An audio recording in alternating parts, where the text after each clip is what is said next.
Respublikinėje Panevėžio ligoninėje vyko spaudos konferencija, kurios metu medikai pasakojo apie neeilinę operaciją išgelbėjusią moters gyvybę. Praėjusių metų rugsėjo 11-osios popietę po eismo įvykio į Respublikinę Panevėžio ligoninę buvo atvežta pacientė, kuri išgyventi beveik neturėjo galimybės. Yra tokia tvarka, kaip mes sužinom iš greitosios pagalbos, kad vežamas pacientas patyrė sunkią traumą. Yra labai svarbu laikas, todėl nėra jokio eiliškumo, ar kad kuris pirmas gydytojas prieina prie paciento, susirenka visa komanda, susirenka chirurgas, traumatologas, reanimatologas, gydytojai radiologai, kurie gali atlikti skubius tyrimus, echoskopiją pavyzdžiui. Tai visa komanda jau laukia pacientės. Šis atvejis kaip ir pavyzdinis toks yra, tai trauma patyrė pacientė sunkią traumą, sužalojimai, kaip ir minėjau, stambių kraujagyslių sužalojimai, tai praktiškai didžioji dalis pacientų nepasiekia gydymo įstaigos, dažniausiai miršta įvykio vietoje arba pakeliui į ligoninę. Tai šis atvejis sėkmingas, kad pacientę sugebėjo atvežti iki mūsų. Ligoniniai irgi dirba komanda.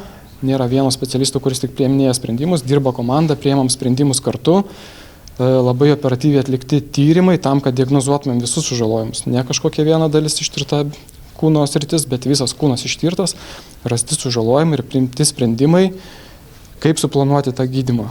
Tai pradėta rastas vidinis kraujavimas, aktyvus, tai reiškia, kad iš žarnyno kraujagyslės kraujas tekėjo į pilvartmę.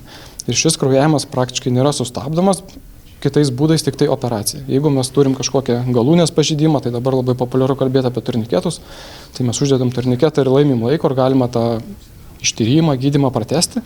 Tai šiuo atveju buvo kraujavimas į pilvo ertmę, tai kito gydymo kaip operacija kaip ir nėra. Tai pacientė per tą valandą pas mus, greičiau nei per valandą pateko į operacinę, atlikta skubi operacija, sutvarkyti tie sužalojimai pilve, sustabdytas kraujavimas, taip pat rastas plonosios žarnos plyšimas senelės, tai susiūta, sutvarkyta, vėlgi čia netgi du sužalojimai, tai kraujavimas ir žarnyno turinys irgi tekėjo į pilvartmę, tai kas yra infekcijos rizika labai didžiulė pilvartmei. Tai šitie sužalojimai sutvarkyta ir sekančiam etapui ligoninė perkeliama į intensyvios terapijos skyrių.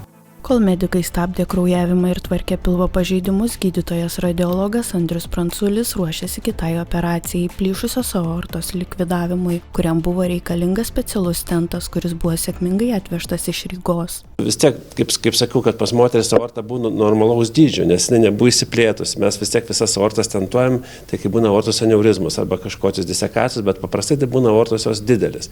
Ir turime mes stentų, kurie yra didesnio diametro. Pas moterį buvo aorta normalaus dydžio, tik tai, kad jinai bus suplyšusi. Jeigu mes įdėtume didesnį, tai paskui moteris turėtų problemų ateityje.